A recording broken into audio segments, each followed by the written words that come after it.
নমস্কার বন্ধুরা, গল্পের চিলেকোঠা পরিবারে আপনাদের সকলকে স্বাগত জানাই। আমি সায়নী।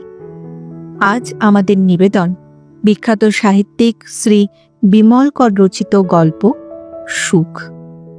গল্পটি কেমন লাগলো কমেন্টে জানাবেন। যদি ভালো লাগে লাইক করবে, আর চ্যানেলটিতে যদি নতুন হয়ে থাকে সাবস্ক্রাইব করবে। তবে চলুন আর দেরি করব না, শুরু করি আজকের গল্প শ্রী বিমল কর রচিত সুখ।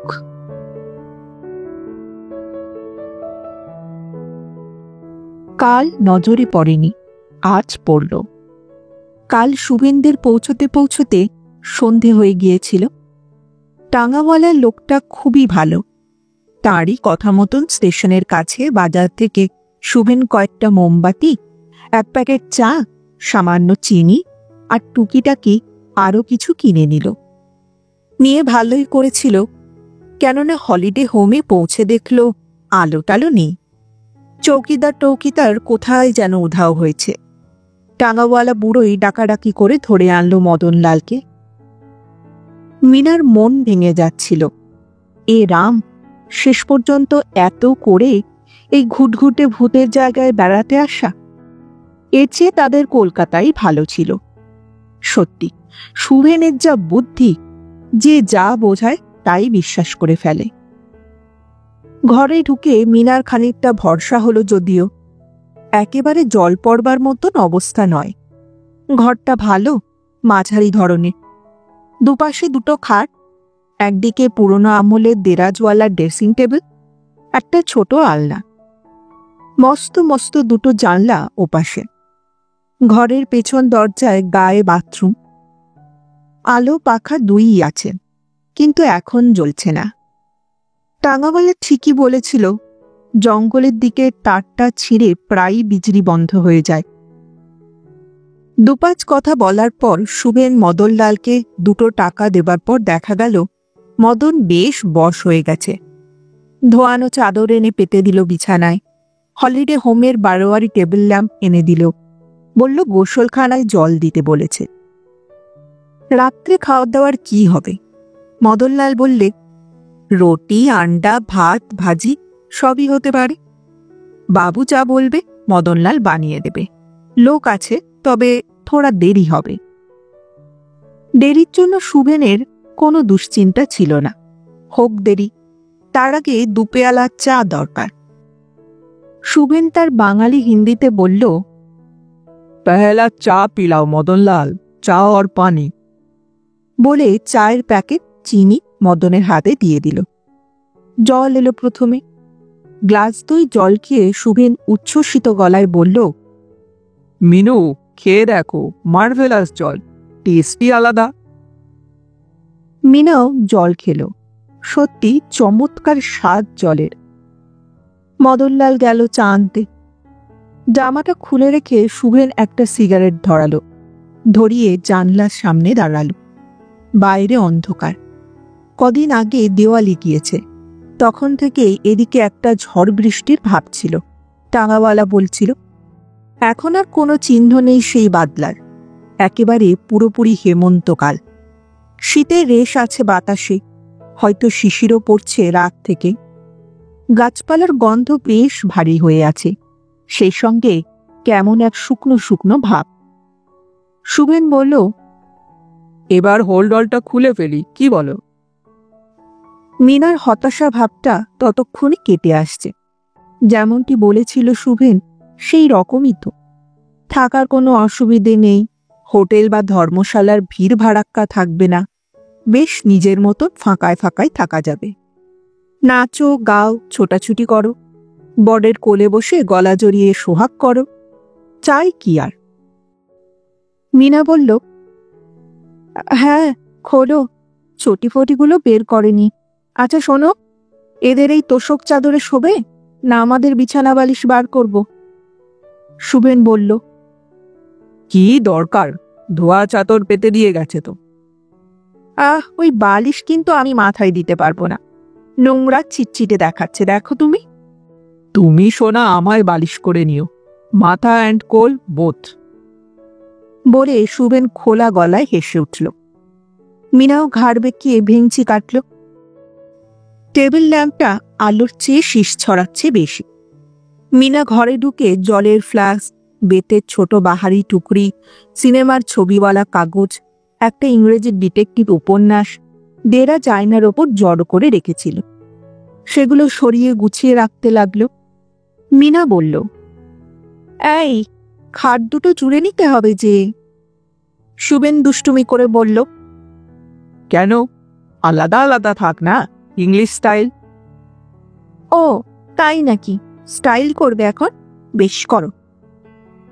মিনা স্বামীর মুখের দিকে তাকিয়ে জব্দ করার গলায় বলল, আমাকে দেওয়ালের দিকে দেবে, এই বলে দিলুম। কেন, জানলার দিকে শুতে ভয় করবে বুঝি? আগে না, জানলার দিকে যে শোবে তাকে ভয়, তার তো আর ইংলিশ নেই। শুভেন আবার হেসে ফেলল, হাসতে হাসতে বলল, ভয়ের কিছু নেই বাবা, জানলাওয়ালা ফার্স্ট নাইট তোমার কাছে শোবো, তারপর ফিরে এসে নিজের বিছানায়, আবার ধরো লাস্ট নাইট তোমার বিছানায়। কেন কেন? বাহ, এ তো স্বামীর কর্তব্য। কর্তব্য? স্বামীটির আমার কত কর্তব্য জ্ঞান রে, ওর বেলায় কর্তব্য টনটন করছে। বলে দুজনেই খোলা গলায় হেসে উঠল। হোল্ডল খুলে ফেলেছে শুভেন, সিগারেটের টুকরোটা ঠোঁটে লাগছিল। জানলা দিয়ে বাইরে ফেলে দিয়ে শুভেন বলল, তুমি সোনা এবার অন্তত আমার কর্তব্য জ্ঞানের প্রশংসা করো। বলেছিলাম এমন বিউটিফুল জায়গায় নিয়ে যাব যেখানে তুমি আমি ছাড়া আর কেউ থাকবে না, জাস্ট লাইক কপত কপতি। মিনা উঁচু গলায় হেসে উঠল। মদনলাল চা নিয়ে এসেছে। শুভেন বলল, শুনো, ইয়ে বিস্তারা জোড়া লাগানা হোগা। বলে হাত দিয়ে দুটো খাট জোড়া লাগাবার ইঙ্গিত করল। हमारा हिंदी थोड़ा गलती है भाई, संभाल लेना, লাগাও, হাত লাগাও। খাট জোড়া হলো। মদনলাল কাছাকাছি কোথাও থেকে চাল ডিম টিম কিনে আনবে, রাত্রে খানা বানিয়ে দেবে। শুভেন টাকা দিল, চলে গেল মদনলাল। দুজনে বিছানায় বসে বসে চা খেতে লাগলো। শুভেন বলল, কেমন লাগছে তোমার? কি জায়গাটা? হ্যাঁ, ভালোই লাগছে, আসলে তবে বড্ড অন্ধকার। আলো চলে এলে তো আর অন্ধকার লাগবে না। কিন্তু কখন আসবে আলো? কি করে বলবো বলো, যে কোনো সময় চলে আসতে পারে, 5-7 মিনিট পরে আসতে পারে, আবার মাঝরাতেও। আমার কিন্তু দারুণ লাগছে মিনু, এই ঘর, চারিদিকে কাম অ্যান্ড কোয়াইট, বাতাসটাই রিফ্রেশিং, বাইরে গাছপালা, অন্ধকার, আকাশে তারা, আর তুমি আমি বিছানায় বসে বসে রাজার হালে চা খাচ্ছি। দারুণ ব্যাপার না? শালা আমাদের কলকাতার ঘরটা একবার ভেবে দেখো তো, একেবারে শ্যামবাজারের 5 মাথার মোড় যেন। হরদম সামনে দিয়ে লোক যাচ্ছে, পেছন দিয়ে আসতে গন্ধ আসছে আস্তা করে, পাশে বারোয়ারি পায়খানা, মরে যেতে ইচ্ছে করে। আমি তোমায় বলছি, এখানে 15টা দিন থাকার পর তুমি কলকাতায় ফিরে দেখো, মিনিমাম 4 কেজি ওয়েট গেন করেছ। তোমার গালটাল ফুলকো হয়ে যাবে মাইরি, ইয়েতেও মাংস লেগে যাবে। বলতে বলতে শুভেন বাহাতটা স্ত্রীর কোমরের দিকে বাড়িয়ে জাপটে ধরল। মিনা স্বামীর হাত সরালো না, চোখে শাসনের ভাব ফুটিয়ে বলল, আমার ইয়েতে তোমার কি? হ্যাঁ, যা আমার তা আমার। বাহ বাহ, বেশ, এখন শুধু তোমার? হ্যাঁ, ভালো কথা সখী, কিন্তু তোমার ওই ইয়ের ব্যাপারে আমার কি কোনো অবদান ছিল না? মিনা এবার হেসে ফেলে স্বামীর কাঁধে ধাক্কা মারল। তোমার বড় মুখ খারাপ জানো তো। অবদান শব্দটা ভালো বাংলা মাইরি, ওর মধ্যে কিচ্ছু খারাপ নেই। মিনা আর বসে থাকলো না, চা খাওয়া শেষ, বাথরুমে যাবে। বলল, এই আমায় একটা মোমবাতি জ্বালিয়ে দাও, বাথরুমে যাব। মোমবাতি জ্বালিয়ে শুভেন নিজেই বাথরুমে দিয়ে এলো। এসে বলল, দারুণ বাথরুম, আমাদের কলকাতার শোবার ঘরের চেয়েও সাইজে বড়, দেখলে? মিনা সাবান টাবান নিয়ে বাথরুমে চলে গেল। শুভেন হোল্ডল থেকে আপাতত বাকি যা দরকার বের করে নিল, নিয়ে পা দিয়ে ঠেলে হোলডল খাটের তলায় ঢুকিয়ে দিল। ছুটকো আরো কটা কাজ সেরে বিছানায় গায়ে লিয়ে শুয়ে পড়ল একটু। সেই কোন সকাল থেকে তোড়জোড় শুরু করেছিল, এতক্ষণই একরকম শেষ। খুব ভোরে ঘুম থেকে উঠে লেগে পড়েছিল তারা দুজনে। এটা নাও, ওটা নাও, কোনটা লাগবে কোনটা লাগবে না তা ঠিক করতে করতেই দুজনেরই সময় চলে যাচ্ছিল। দেখতে দেখতে রোদ উঠে গেল। 10:22 ট্রেন। এখনো সুটকেস গোছানো হলো না। দাড়ি কামানো, স্নান, দুটো মুখে গোজা, কত কি রয়েছে ছাই। মিনাকেও তো না না করে উনুন ধরিয়ে দুমুটো ভাতে ভাত করতে হবে। তারপর ঝিকে দিয়ে বাসনপত্র ধুয়ে আবার সব গুছিয়ে রেখে যেতে হবে। নিজে স্নান, খাওয়া, সাজগোজ সেসবও তো রয়েছে। 9:15 নাগাদ সব তৈরি। ট্যাক্সি নিয়ে স্টেশনে পৌঁছতে 9:45। টিকিট কাটাই ছিল। গাড়িতে চেপে বসতে বসতে 10টা বাজল। আর ধন্য আজকালকার ট্রেন, সময় বলে কিছুই জানে না। হাওড়াতেই 40 মিনিট দেরি করে তবে ছাড়ল। তার ওপর শালা এমন ঢিমে তালে চলল যে দাঁড়াতে দাঁড়াতে দেরি করতে করতে পাক্কা 1 ঘন্টা 20 মিনিট লেট লেজুর করে নিয়ে এখানে সন্ধ্যের মুখে তবে পৌঁছালো। সময় মতো এলে বিকেলে ওরা পৌঁছে যেত। যাগ্গে, নিরাপদে এসে হাজির হওয়া গেছে, এই যথেষ্ট। শুভেনের মনে এখন আর কোনো চিন্তা নেই। সে নিরুদ্বিগ্ন, নিশ্চিন্ত। আজ বছর দেড়েক ধরে মিনাকে সে বলছিল, দাঁড়াও না, একবার বিয়েটা করি, তারপর দুজনে স্রেফ মাসখানেকের জন্য এমন জায়গায় কেটে পড়ব কোনো ব্যাটা আমাদের পাত্তা পাবে না। তোমার দাদা ফাদা, আমার যত জঘন্য পিসিমাসির দল সকলকে কাটিয়ে মাইরি অন্তত 1টা মাস দুজনে একেবারে আমাদের নিজের জীবন কাটাবো। Hour personal and private life. এদের জ্বালায় নিজেদের কিচ্ছু নেই। বিয়ের ব্যাপারটা চুকতে চুকতেই দেরি হয়ে গিয়েছিল। মাস 7 পিছিয়ে গেল। বিয়ের পর শুভেন পড়ল বাড়ির সমস্যায়। কিছুতেই একটা বাড়ি জোটে না। বাড়ি মানে একটা অন্তত ভদ্রলোকের থাকার মতো ঘর। বেড়াল ছানার মতন বউকে আজ এখানে কাল এখানে বয়ে বেরিয়ে শেষে টালা বীজের তলায় এক বন্ধুর দৌলতে একটা ঘর পেল দোতলার শেষ প্রান্তে। 12 বাড়ি, পুরনো আমলে। টিনের ছাদের তলায় রান্নাবান্না আর এজমালি কল পায়খানা। কোনো উপায় ছিল না যদিও শুভেনের। মিনাও আর বেড়াল ছানার মতন ঘুরতে রাজি নয়। তালার সেই বাড়িতেই দাম্পত্য জীবন শুরু করার পর শুভেন রীতিমতো অপরাধ বোধ করতে লাগল। কথা ছিল বিয়ের পরেই সে বউকে নিয়ে মাসখানেক অজ্ঞাতবাস করবে। কোথায় সেই অজ্ঞাতবাস? মিনা ঠাট্টা করে বলতো, কি গো, তোমার সেই প্রাইভেট লাইফের কি হলো? শুভেন বলতো, দাঁড়াও দাঁড়াও, তালে আছি। দীঘা টিঘা যদি যেতে চাও এক্ষুনি হয়ে যায়। আমি একটু ফাঁকায় ফাঁকায় আউট অফ দি অর্ডিনারি জায়গায় যেতে চাই। সেই জায়গার খুঁজে খুঁজে পাচ্ছিল না শুভেন। জায়গার দোষ নেই, অফিসের ছুটি, টাকা পয়সার ব্যবস্থা, এটা সেটা ঝঞ্ঝাট তো লেগেই ছিল। শেষে দুম করে একটা সুযোগ জুটে গেল। শুভেনের এক বন্ধুর ভগ্নিপতি ফরেস্ট ডিপার্টমেন্টে কাজ করেন। তিনিই বললেন ব্যবস্থা করে দেবেন, কোনো অসুবিধে হবে না। ব্যবস্থা করতেই 2 মাস লেগে গেল প্রায়। সাঁওতাল পরগনার অনেক খ্যাতি শুনেছে সে। আজ এসে দেখছে সত্যি সুন্দর। তাও এখন অন্ধকার, রাতও হয়ে এসেছে। কাল সকালে বোঝা যাবে জায়গাটা কত ভালো। মিনার ব্যাপারটা কি? শুভেন যতবার কান পাতে ততবার জল ঢালার শব্দ পায়। কারবার দেখেছ? এই নতুন জায়গায় নতুন জলে এত সাবান ঘষার কি আছে? তারপর কালি গলা ব্যথা, সর্দি, জ্বর। শুভেন উঠে পড়ে দরজায় ধাক্কা মারল। এই, কি করছো এতক্ষণ? ধাক্কা মারতেই দরজাটা খুলে গেল। আর মিনা প্রায় সঙ্গে সঙ্গেই আটকে বলল, এই তুমি? যা বাবা, দরজা তো নিজেই খুলে রেখেছ। ছিটকিনিটা লাগাতে পারলাম না আমি, উফ। বলতে বলতে মিনা গা ঢেকে নিল। শুভেন স্ত্রীকে দেখল, দেখে লোভী হলো তার। দুষ্টুমি করে বলল, আমি একবার ছিটকিনিটা লাগিয়ে দেখি তো, বন্ধ করতে পারি কিনা।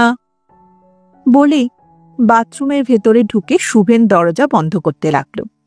মিনা স্বামীর চালাকি বুঝতে পেরে গিয়েছে, তাড়াতাড়ি অগোছালো হয়ে দরজা দিয়ে পালাতে গেল। এই শয়তানি করবে না এখন একদম। শুভেন ততক্ষণে বউকে ধরে ফেলেছে দু হাতে জাপটে। ঠান্ডা গা, সাবানের টাটকা গন্ধ। শুভেন অনেকটা খেলার ছলেই বউকে চুমু খেতে লাগলো। কাল নজরে পড়েনি, আজ সকালে নজরে পড়ল। সকালবেলায় শুভেন মিনাকে জাগিয়ে দিয়ে বাইরের ফটকের পাশে পায়চারি করতে করতে আশপাশটা দেখছিল। ফটকের গায়ে দুপাশে 2 ইউক্যালিপটাস মস্ত মাথা তুলে দাঁড়িয়ে আছে। বাড়ির দিকে আর যা তা কিছু মামুলি গাছপালা, যেমন পিছনের দিকে একটা কাঁঠাল গাছ, কম্পাউন্ড ঘেঁষে কয়েকটা পেঁপে গাছ, সামনের দিকে কলকে আর করবি, 2-4টে রঙ্গনও আছে। বাড়িটা বাংলো গোছের দেখতে, আকার প্রায় ইংরেজি এল অক্ষরের মতো। মাথায় টালির ছাদ ঢালু হয়ে নেমে এসেছে। খড়খড়ি করা দরজা জানলাও, নিশ্চয়ই পুরনো বাংলো বাড়ি। মিনা চোখ মুখে জল দিয়ে গায়ে পাতলা চাদর জড়িয়ে বাইরে এলে স্বামী স্ত্রী ফটকের সামনের রাস্তায় পায়চারি করতে লাগলো। কাকুরে মাটির রাস্তা, অজস্র নুড়ি ছড়ানো, সামান্য লালচে। রাস্তাটা দুদিক দিয়েই সোজা চলে গেছে। দুপাশে গাছ, আম আর দেবদারু, মাঝে মাঝে কাঁঠাল। পূবের দিকে মস্ত মাঠ ঢালু হয়ে নেমে গেছে, তারপর কিছু ক্ষেত খামার, আরও দূরে জঙ্গল। সূর্য ততক্ষণে উঠে গিয়েছিল। রাস্তার একটা দিক স্টেশনের দিকে চলে গেছে, অন্যটা কোথায় কে জানে। আশেপাশে অজস্র ঝোপ আর উঁচু নিচু মাঠ, 2-4টে খাপড়া ছাওয়া কুড়ে ঘর। সারা রাতের হিমে শিশিরে সব যেন ভিজে ভিজে কেমন। সকালের বাতাসে সতেজ স্বাস্থ্যকর গন্ধটাও ভেসে আসছিল। কিছু পাখিটাকি উড়েও যাচ্ছে। এক ঝাঁক বক উড়ল আকাশে। শুভেন মহা খুশি, চারিদিকে আঙুল দিয়ে দেখাচ্ছিল মিনাকে। দারুণ জায়গা, কি বলো? হ্যাঁ, মিনাও খুশি। সত্যি বড় সুন্দর। এই হলো রিয়েল বিউটি, বুঝলে মিনু? যা এখানে আছে সব ন্যাচারাল। লোকে যেসব জায়গায় গরুর পালের মতো ছোটে, সেই জায়গাগুলো এক একটা বাজে হল্লার আখড়া। গুচ্ছের লোক, হোটেল, চায়ের দোকান, কাপ্তেনির কম্পিটিশন, বেলেল্লেপনা। দূর দূর কোনো সুখ শান্তি আছে সেখানে গিয়ে বলো? শুধু নাচতে যাওয়া। আর এখানে দেখো, কিছুই সাজানো গোছানো নেই, জাস্ট মাঠ ঘাট, জঙ্গল, আকাশ, রোদ, বাতাস, আর মাইরি তুমি আর আমি। মিনা ঘুম ভাঙা চোখে হাসল। তুমি গায়ে কিছু একটা দিয়ে এলে না কেন? ঠান্ডা পড়েছে। আমার লাগবে না। বাহাদুরি করো না, এ তোমার কলকাতা নয়। না হোক কলকাতা, আমার রক্ত গরম, বুঝলে শোনা? মিনা ব্যাকা চোখ করে স্বামীকে দেখতে দেখতে হেসে বলল, তাহার পুছব না, কাল যা জ্বালিয়েছ সারা রাত। শুভেন প্রথমটায় বুঝতে পারিনি, তারপর বুঝল। বুঝেও এই সাত সকালে রাস্তায় দাঁড়িয়ে হো হো করে হেসে উঠল। চায়ের জন্য দুজনেই আবার বাড়ির দিকে ফিরতে লাগলো। ফটকের কাছে আসতেই দুজনেরই একই সঙ্গে এমন কিছু নজরে পড়ল যা কাল রাত্রে পড়েনি। শুভেন্দ্রের ঘর ফটকের মুখোমুখি, মানে বাড়ির প্রায় পশ্চিম দিকে। দক্ষিণ দিকে যে টানা বারান্দা, মানে এল অক্ষরের লম্বা দিক, সেদিকের বারান্দায় এক বৃদ্ধ ভদ্রলোক দাঁড়িয়ে আছে। পরনে পাজামা, গায়ে জামার উপর চাদর, হাতে ছড়ি, মাথার চুল একেবারে সাদা, চোখে চশমা। ভদ্রলোককে দেখে শুভেন অবাক হয়ে গেল। এ বাড়িতে আরো লোক আছে নাকি? যা শালা, এখানেও লোক? নাকি বুড়োটা অন্য কোথাও থেকে এমনি এসেছে? মিনাও দেখছিল, সেও বুঝতে পারছিল না। আরো কয়েক পা এগিয়ে গিয়ে ফটক থেকে ঢুকে শুভেন্দ্রের নজরে পড়ল। বেতের চেয়ারে এক বৃদ্ধাও বসে রয়েছে। মোটা থামের আড়ালের জন্য তাকে দেখা যাচ্ছিল না আগে। বৃদ্ধার সামনে কাঠের ছোট চৌকি, তার উপর বাটিটাটি কি যেন সাজানো। তারও চোখে চশমা, গায়ে শাল জড়ানো, মাথার চুল সাদা। শুভেন হঠাৎ চোখ ফিরিয়ে নিল। তার আর তাকাতে ইচ্ছে করল না। এখানেও লোক, কোথাও কি একটু একা থাকবার জো নেই? শুভেন যেন কেমন ঘৃণা বোধ করল আচমকা ওই বৃদ্ধদের ওপর। ওদের দিকে না তাকিয়ে সোজা নিজেদের ঘরের দিকে পা বাড়ালো। ঘরে এসে শুভেন বলল, কাল তো ওদের দেখলাম না, আজকে কোত্থেকে হাজির হলো বলো তো? মিনা বলল, কাল ওদিকটা আমরা কখনই বা দেখলাম, যা অন্ধকার, ভূতের মতন বসে থাকলাম নিজেদের ঘরে। বিরক্ত হয়ে শুভেন বলল, মেজাজটাই খারাপ করে দিল। ওই বুড়ো বুড়ি এখন পেছনে লেগে থাকবে। মিনারও তেমন পছন্দ হয়নি ব্যাপারটা, কিন্তু কিছু বলল না। কি আর বলবে? চা খেয়ে জামা কাপড় বদলে শুভেনরা বাজারের দিকে বেড়াতে বেরোল। ততক্ষণে মদনলালের কাছে সবই জানা হয়ে গেছে। ওই বৃদ্ধ আর বৃদ্ধা দেওয়ালির আগে থেকেই এখানে আছেন, সপ্তাহ দুয়েক আরও থাকবে। গত বছরও শীতের মুখে ওরা এসেছিলেন, তবে অল্প দিন ছিলেন সেবার। ওই বুড়ো বুড়ির ভাতিজাই হচ্ছে বিজলি সাহেব। শুভেন বুঝতে পারল মদনলালের খাতিরের ঘটা ও পক্ষেই বেশি। বাজারের দিকে হাঁটতে হাঁটতে শুভেন বলল, বুঝলে মিনু, ওই বুড়ো বুড়িকে একেবারে পাত্তা দেবে না। পাত্তা দিয়েছ কি লাইফ হেল করে ছাড়বে। না না, কি আর হেল করবে? ওরে বাস, তুমি বুড়ো বেটাদের চেনো না, আমি চিনি।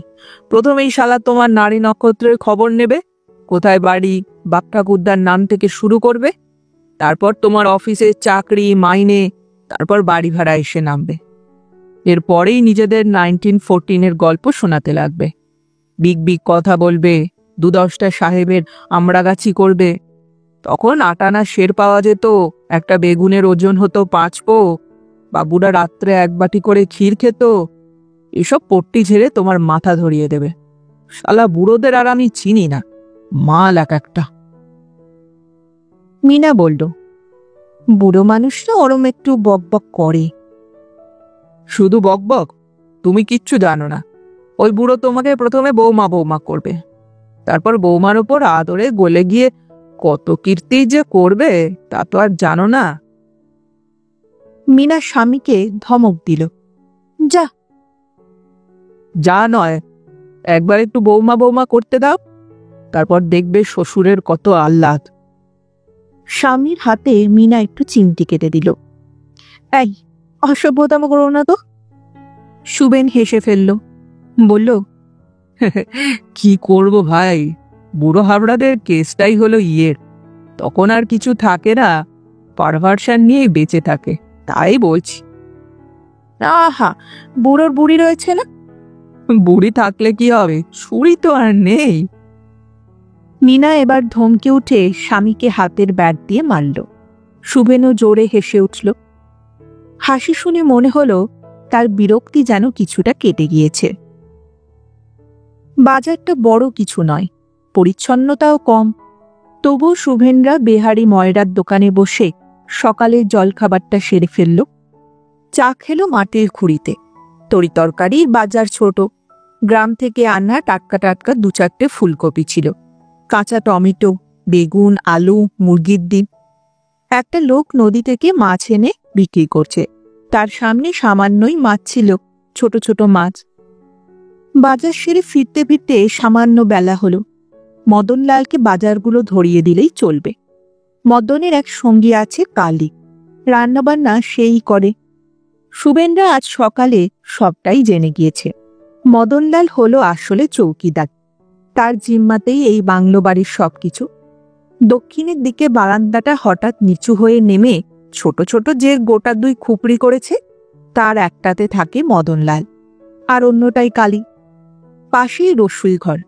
কালী কখনো কখনো জল তোলার কাজ করে দেয়, নয়তো মদনলাল সামনের কুড়ে থেকে কাউকে ডেকে এনে ফরমাইশ খাটার জন্য 2-1টা টাকা দেয়। সকালের দিকে অবশ্য বাঁধা জমাদার আসে ঝাড়ঝুড়ের জন্যে। বাড়ির কাছে এসে শুভেন বলল, মিনু, সেই যে একটা কথা আছে না, ম্যান প্রপোজেস, গড ডিসপোজেস, ব্যাপারটা কিন্তু তাই হলো। কোথায় ভাবলাম আমরা 2 ছোড়াছুড়ি দিব্যি এখানে স্বর্গটর্গ করে কাটিয়ে দেব, তা নয়, শালা কোত্থেকে দুই বুড়ো বুড়ি এসে হাজির হলো, সব মজাটাই মাটি করে দিল বলো। বলে বিরস মুখে সুবেন হাতের সিগারেটটা মাঠে ছুঁড়ে দিল। তারপর বলল, কত রকম ফুর্তি করতাম, আর করা যাবে না। মিনা বলল, কেন? দূর, পাশেই লোক, দেওয়ালের গায়ে গায়ে ঘর, একটু হই হুল্লোড় করলেই কানে যাবে। তেমন ধামসাধামসি তো আর করতে পারবো না। দূর, আমার মরে যেতে ইচ্ছে করছে। মিনা আর চোখে চেয়ে হাসল। সেই, তুমি তো সেই ছেলে, কিছুই ছাড়বে তুমি? কিছুই ছাড়বে না।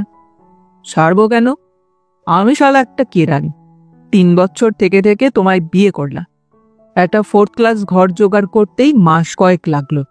12 আড়ি বাড়িতে থাকি, কোনো প্রাইভেসি নেই, একটু নির্জনতা, চুপচাপ নেই। আমরা কোনোদিনও গলা ছেড়ে গল্প পর্যন্ত করতে পারলাম না। ভাবলাম এখানে কটা দিন রাজার মতো মেজাজ নিয়ে থাকবো, তোমায় নিয়ে যা খুশি করব। তা না, সালা কোত্থেকে এক ওল্ড বাম্বু ঢুকে গেল। দেখ। মিনার মনে মনে কত হাসবে। স্বামীকে সান্ত্বনা দেবার মতন করে বলল, কি এলো গেল বলো তো, পাশে কারা থাকলো ভেবে? আমরা আমাদের মতন থাকবো। সুবেন বলল, নিশ্চয়ই থাকবো, ওদেরকে ইগনোর করব।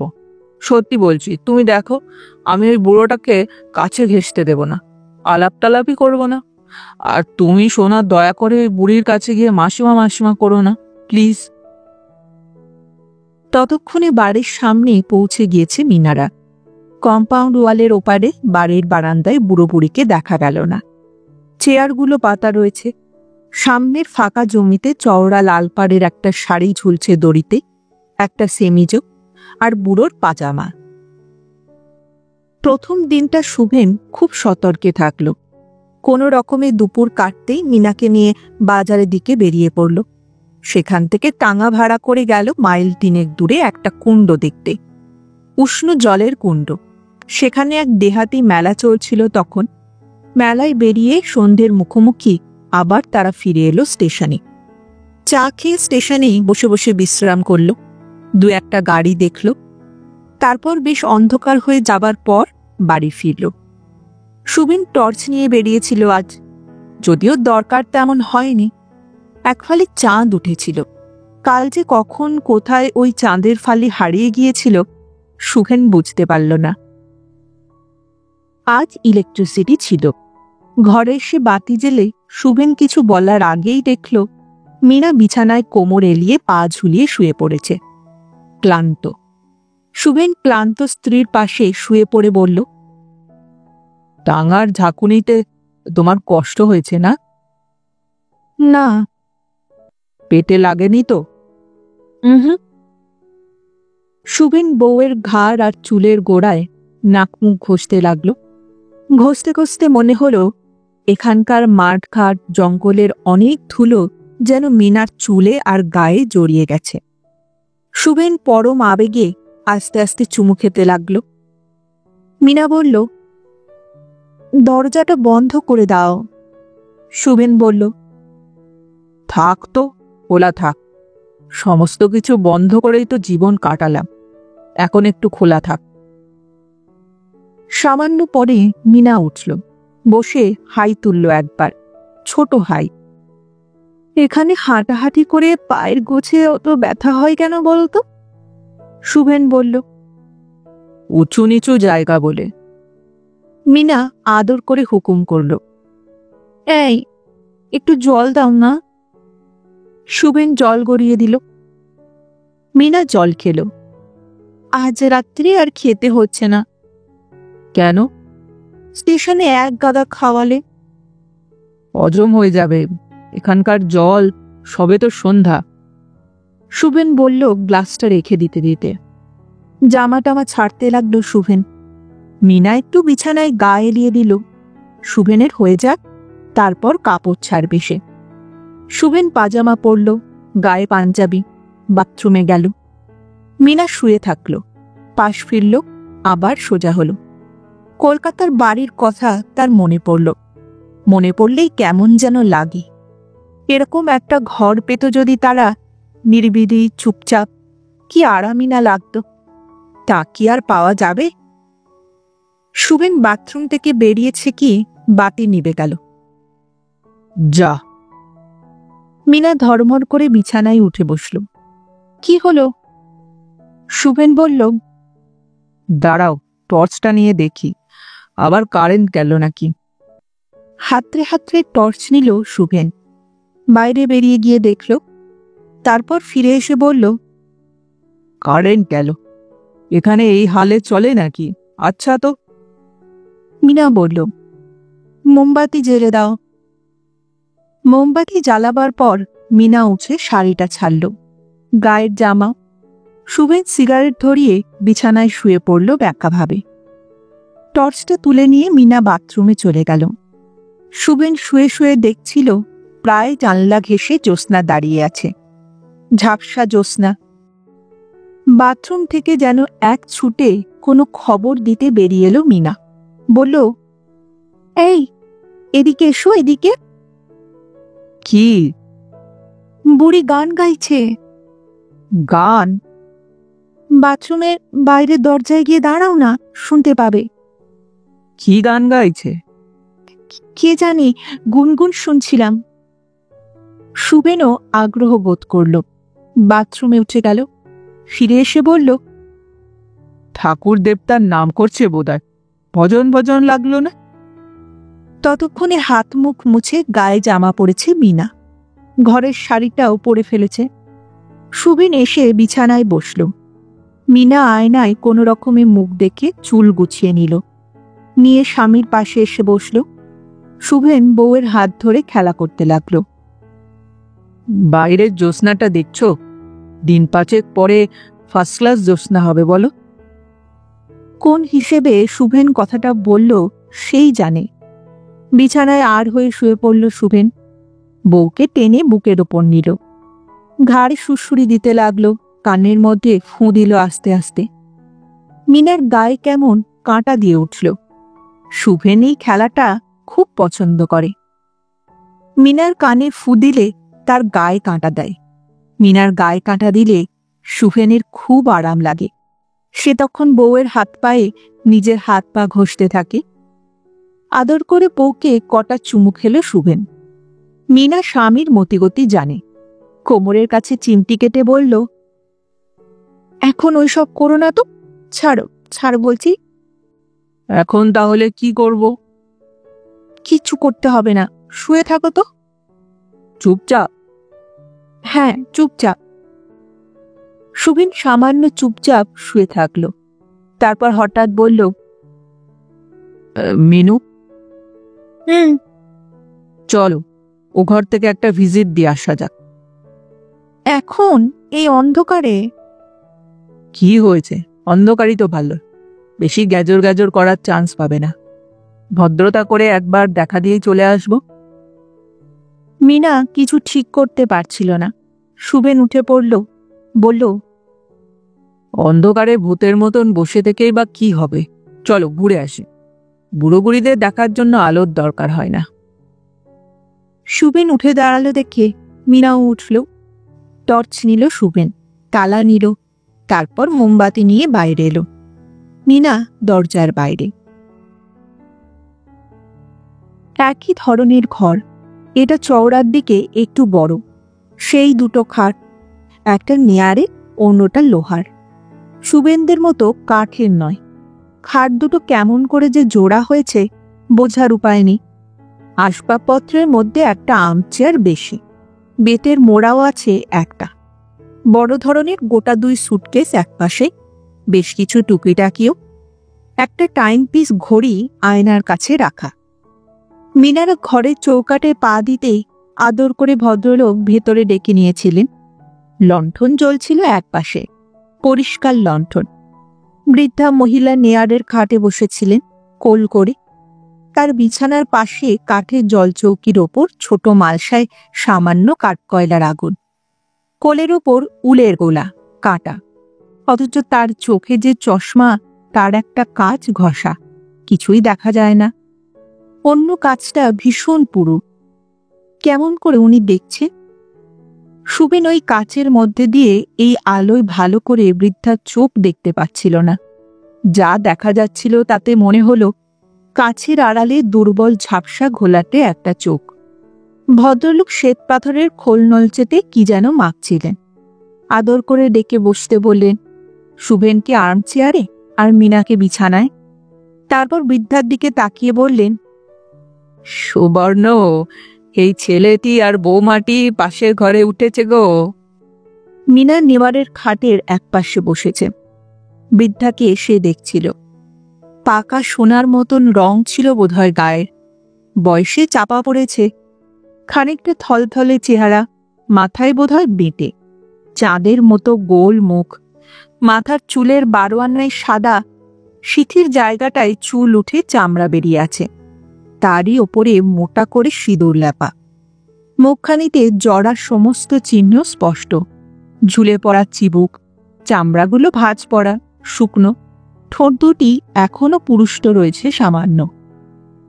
সুবর্ণ যেন যারা এসেছে তাদের দেখবার জন্য ব্যগ্র হয়ে মাথা ঘোরাতে লাগলে। ভদ্রলোক বললেন, ও একরকম দেখতেই পারে না, একটা চোখের ছানি কাটাবার পর চোখটাই গেল, বা চোখটায় ছানি পড়েছে কিন্তু কাটাবার ভরসা করতে পারছি না।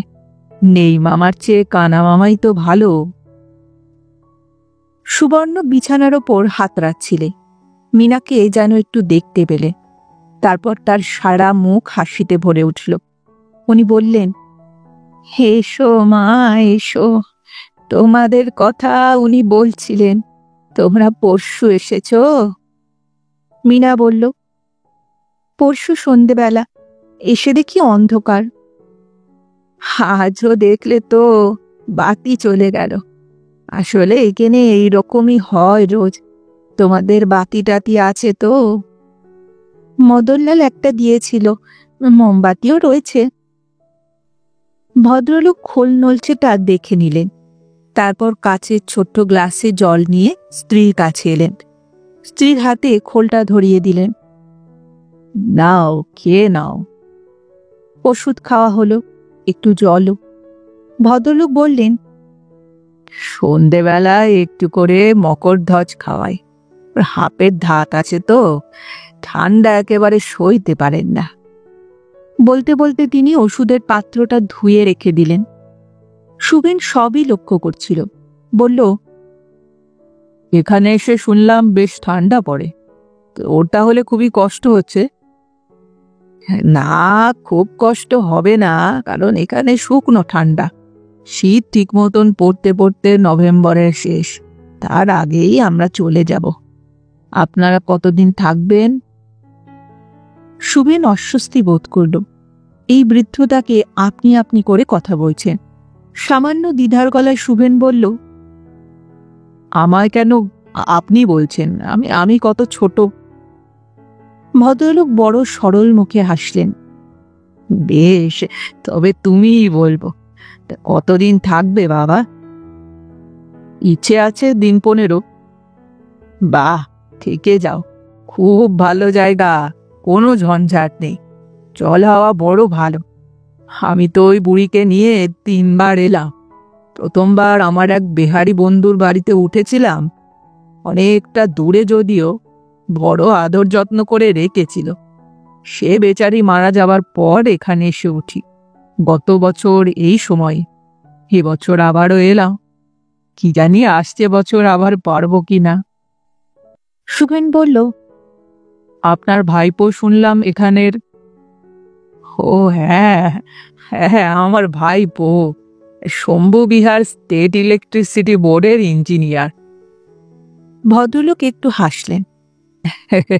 বার কয়েক এলাম বলে চেনাশোনা হয়ে গেছে, আমাদের কত যত্ন করে রাখে এরা। সুবর্ণ ততক্ষণে মিনাকে আরো কাছে বসিয়ে নিয়ে তার হাত নিজের হাতে নিয়ে আদর করে বোলাচ্ছেন, তুমি মেয়ে রোগা নাকি খুব? হাত টাত ভরা কই, কলকাতায় খাও কি? মিনা হেসে ফেলল। মাথা নাড়তে নাড়তে সুবর্ণ সুভেনের দিকে মাথা ঘোরালেন। মিনা স্বামীর দিকে তাকিয়ে ভ্রুকুটি করতে যাচ্ছিল। ভদ্রলোকের সঙ্গে চোখাচোখি হয়ে গেল। সুবর্ণ যেন কত আনন্দ পেয়েছেন। মিনার মুখটি দেখার জন্য আপ্রাণ চেষ্টা করছিলেন। সুবেন ভদ্রলোককে জিজ্ঞেস করল, আপনি কোথায় থাকেন? ভদ্রলোক বললেন, আমি বাবা আগে মাইন্স ইন্সপেক্টর ছিলাম। বিহারের নানা জায়গায় কাজকর্মে ঘুরেছি অনেক। তারপর রিটায়ার করে ধানবাদে একটা ছোট্ট বাড়ি টাড়ি করেছিলাম। তো বড় ভুল হয়েছিল বাবা, বড় কনজেস্টেড জায়গা হয়ে গিয়েছে। ও, আমার নামটাই তো তোমায় বলা হয়নি। বরদাকান্ত মুখুজ্জে, খাস ঘটি, আদি বাড়ি ছিল উত্তরপাড়ায়। তোমার নামটি কি বাবা? সুবেন তার নামধাম বলল। মিনার সঙ্গে সুবর্ণ কথা বলছিলেন। বরদাকান্ত স্ত্রীর কথা শুনছিলেন। গলা শব্দ করলে, তারপর আস্তে গলায় সুবেনকে বললে, বুড়ির পেছনে লাগি একটু, বলে গলা উঁচু করে স্ত্রীকে শুনিয়ে শুনিয়ে বললেন, তোমার বাবার যে বড় সুখ্যাতি করছো, কিন্তু বলতে নেই আমার শ্বশুর মশাই আর যাই করুন, জামাইকে অনেক অচল জিনিস চালিয়েছেন। সুবর্ণ কানে খাটো নন, অন্তত শুনতে পেলেন। বললেন, একটাও চালাইনি। আমার বাবা অচল চালাবার মানুষ নাকি? একদম মিথ্যে বলবে না। বরদাকান্ত সুবেনকেই যেন সাক্ষী মানছেন। বলছেন, তুমি বলো বাবা, বিয়ের পর যদি তোমার বউ, ও বৌমা, তুমি আবার কিছু মনে করো না যেন। যা বলছিলাম হে, তুমি বলো, বিয়ের পর যদি তুমি দেখতে তোমার বউয়ের এক পা ছোট আর অন্যটা বড়, তোমার কি মনে হতো বাবা? সুবর্ণ বাধা দিয়ে বললেন, পা কেন ছোট হবে আমার? একটা পায়ের গোড়ালি খুব কেটে গিয়েছিল, তাই একটু গর্ত মতো ছিল বাবা। বরদাকান্ত হাসি মুখে বললেন, আর বা হাতের কনুইটা যে ব্যাঁকা ছিল, সেইটা কি বলবে? কনুই আবার ব্যাঁকা কই? হাতটা একটু উঁচু, এই যা। আর নাকটাও তো উঁচু। ঘরের মধ্যে যেন হাসি ফেটে পড়ল। সুবেন অট্টহাস্য করে উঠল। মিনাও হাসতে হাসতে মুখে হাত চাপা দিল। হাসি আর থামছিল না। বরদাকান্তও হাসছিলেন, তবে জোরে নয়, মুখ চেপে। তারপর সুবেনের দিকে তাকিয়ে এমন এক কৌতুকের ভঙ্গি করলেন যেন তিনিই হেরে গেছেন। এই প্রবল হাস্যের পর সুবেন খুব হালকা বোধ করছিল। বাস্তবিক পক্ষে সুবেন বুঝতে পারছিল এই বৃদ্ধ দম্পতির ওপর তার বিন্দুমাত্র আক্রোশ আর বিরক্তি নেই। নিজেকে অত্যন্ত সহজ অসংকোচ লাগছে এখন। আরও কটা কথা হলো, সাধারণ সাংসারিক। ততক্ষণে বরদাকান্ত আবার ফিরে এসেছে। তার হাতে এক কেটলি জল। বরদাকান্ত প্রথমে একটা ছোট চায়ের পটে জল ঢাললেন, বাকি গরম জলটা ঢাললেন হট ওয়াটার ব্যাগে। তারপর গরম জলের ব্যাগটা স্ত্রীর হাঁটুর তলায় গুছিয়ে দিলেন। সুবেন প্রথমটাই বুঝতে পারেনি, পরে দেখল বরদাকান্তর ঘরে নিজেদের চায়ের সরঞ্জাম আছে। তিনি নিজের হাতে 2 কাপ চা করলেন, করে সুবেন আর মিনাকে দিলে। বড় অপ্রস্তুত বোধ করল সুবেন। বলল, আপনি আবার চা করতে গেলেন কেন? আমরা বারদুই খেয়েছি। তাতে কি, খাও না আর একবার। চা খেতে খেতে আবার গল্প শুরু হলো। সুবেন প্রায় অসংকোচেই কথা বলছিল। সুবেন জিজ্ঞেস করল, ওনার শরীর ভালো থাকে না? আপনি কি করে তবে ওনাকে নিয়ে এত ঘুরে বেড়ান? বরদাকান্ত বললেন, ওকে নিয়ে পেরে যাই, 40 বছরই তো বয়ে বেড়াচ্ছি। শরীরের আর দোষ বলো দেখি কি? 17 বছর বয়সে বিয়ে হয়েছে শুনুর। 19 বছর বয়সে একটা জীবন মরণ সমস্যা দেখা দিল। ওভার গ্রোথ হয়ে গেল, ডেড চাইল্ড। অপারেশন করে বের করতে হলো। ওসবের পর আর আশা রইল না। আমার শুনুও মরো মরো, 6 মাস বিছানায়। ওই ফাঁড়াটা কাটলো তো আবার বছর 7 পরে গল ব্লাডার নিয়ে পড়ল, আবার অপারেশন। তারপর এই তোমার বুড়ো বয়সে ঘাড়ের কাছে একটা টিউমার দেখতে দেখতে বড় হলো, আবার অপারেশন। 3-3টে অপারেশনের ধাক্কা সামলে শরীরে আর কি থাকে বলো, খুচরো আদিবাদি তো লেগেই আছে। ছানি কাটিয়ে একটা চোখও গিয়েছে, অন্য চোখটাই তোমার নিভে আসার সলতের মতো রয়েছে, যে কোনো সময় নিভে যেতে পারে। তার ওপর ডায়াবেটিস, বাত, নিঃশ্বাসের কষ্ট। সুবর্ণ চুপ করে থাকেন। তার মুখে দুঃখ নেই, ক্ষোভ নেই, কাতরতা নেই। পরিপূর্ণ তৃপ্ত এমন এক মুখ করেই চেয়ে আছেন, যেন জীবনের সমস্ত প্রাপ্তি তার মিটে গেছে।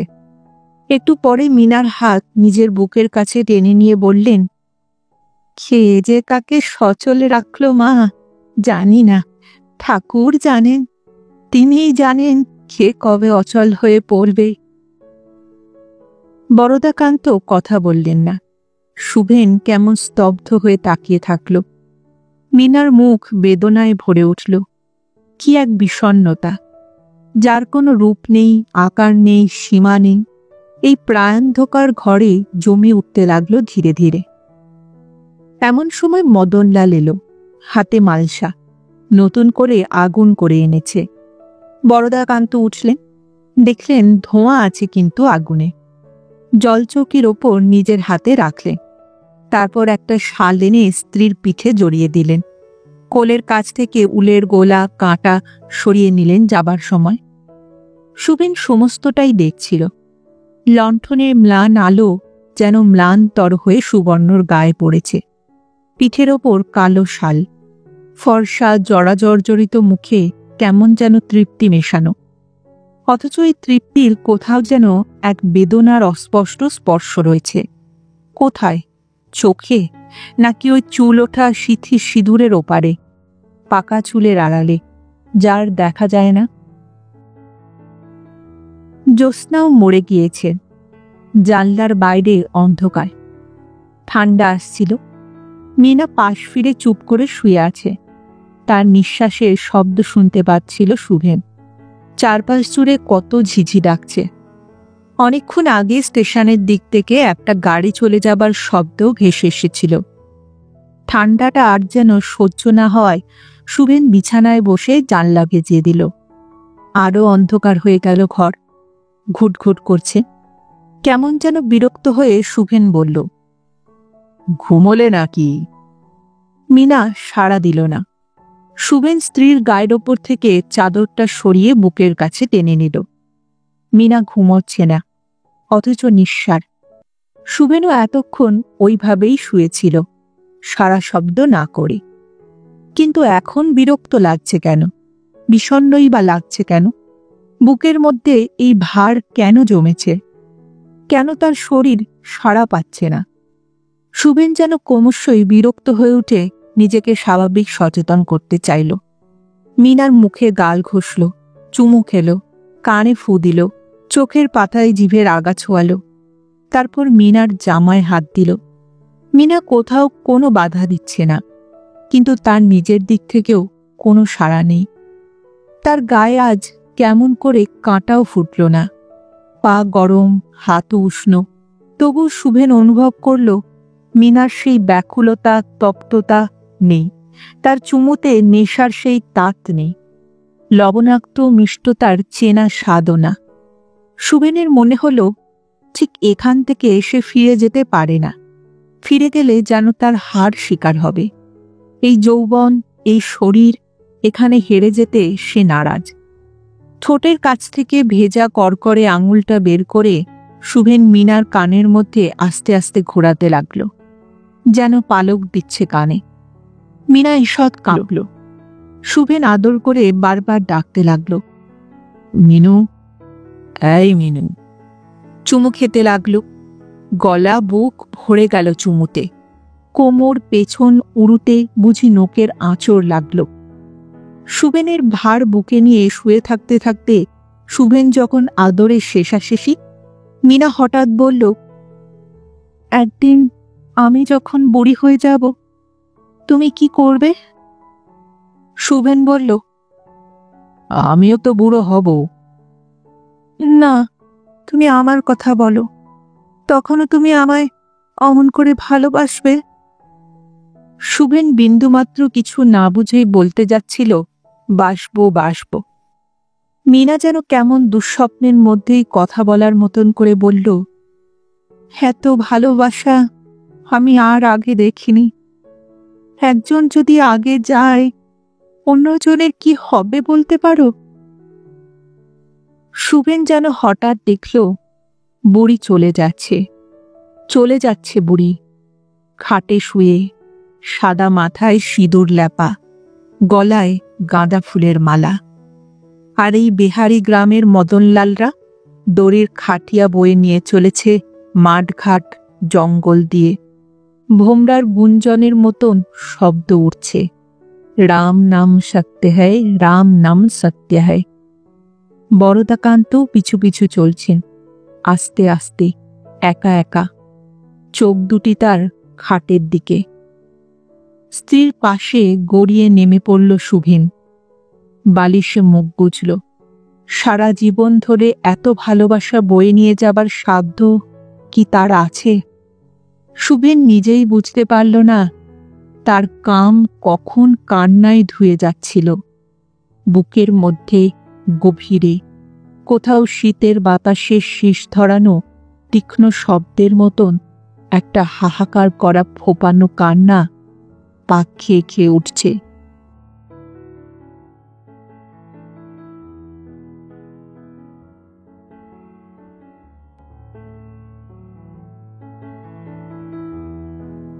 শুনছিলেন আজকের গল্প শ্রী বিমলকর রচিত সুখ। ফিরে আসছি আরেকটি গল্পের সঙ্গে কিছুদিনের মধ্যে। ততদিন ভালো থাকবেন, সুস্থ থাকবেন এবং গল্পে থাকবেন।